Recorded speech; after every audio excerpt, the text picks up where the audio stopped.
God is sovereign in how he answers our prayer. So here's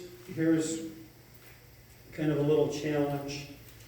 There are, on the radio every day, word/faith preachers who tell you that if you can dream it up, God has to answer your prayer. Because it was a prayer of faith, and you demanded, you're grabbing hold of God in prayer. And they'd say, God has to answer you. No, God is sovereign.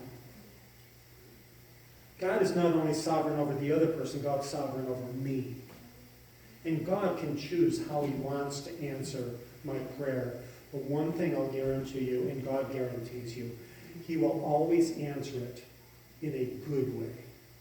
Not just a good way, he will always answer it in the best way. So that prayer you're praying, God may have a far better, a best way to answer it.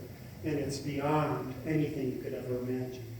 And maybe in your mind, I can't see how this is good. That happens a lot, doesn't it? But God is sovereign, and he always does what's best. God is God. He makes far better decisions than we do. So, question, were Paul's requests answered? Was he rescued from the disobedient Jews in Jerusalem? He got thrown in the clinker because of those disobedient Jews. He was delivered from them by being put in prison for his own safety. That wouldn't exactly be the way that we would think our prayers would be answered. But God answered that prayer.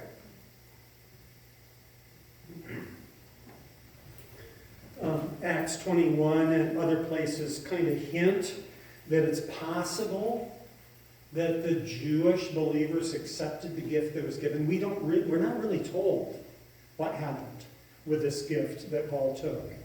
So number 2, we don't really know whether God answered that or not. Number 3, in verse 32, did God answer that prayer? Did Paul get to Rome? Yeah, in chains, after a shipwreck. He got to Rome. Was he encouraged there? How would we know? Philippians and Ephesians and Galatians and Philemon were all written from Rome in prison.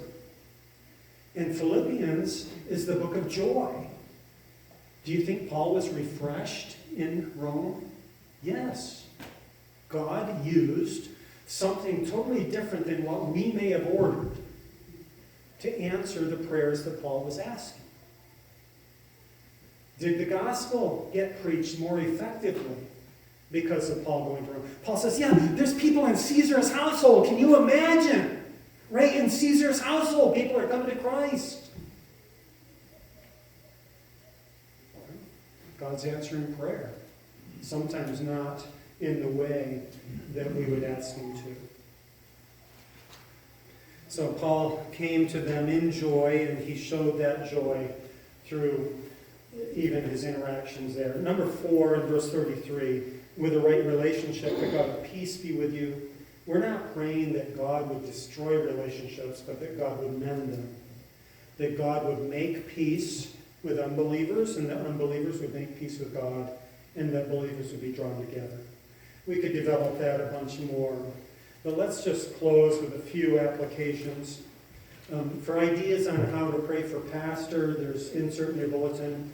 Again, it's not just 5 ways, there's 2 articles, so there are 10 ways to pray for pastor. But for us as a church family, pray for your conversations this week. Pray that there would be openings for the gospel. Pray that people would come to know Christ through not only the preaching from up here, but through you as you go and have conversations with people this week. God can do that. Pray for our missionaries, again, in similar ways to what's in the bulletin insert for pastor. Pray through the church directory. Just take the names and the addresses and start praying through them. Pray for each other. Pray for marriages, pray for children, pray for work situations, pray for broken relationships, pray for health. There's so many levels of need that you can pray for. Pray for health, strength, growth, encouragement, wisdom, for teachers here at Cornerstone, for the workers here, that we would be duplicating ourselves, we would be multiplying ourselves. Pray that we would be serving, making disciples. You understand what I mean?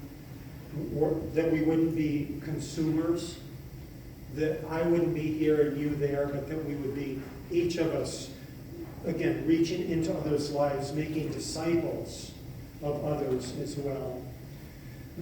Pray that there may be some here that God is calling to vocational ministry. Pray that God would send forth laborers into his harvest field. If that's you, be willing to go. And then that we would worship God through the week. And then as we come together, that we would rejoice together in the worship that we can do corporately. 648, the way I really want us to end is by thinking of somebody else. This may be an unsaved person that this soul is on your heart. But in today's needs, today's upside-down world, be considering how you can love other believers as well. Lay some soul upon my heart. 648. Let's stand as we sing.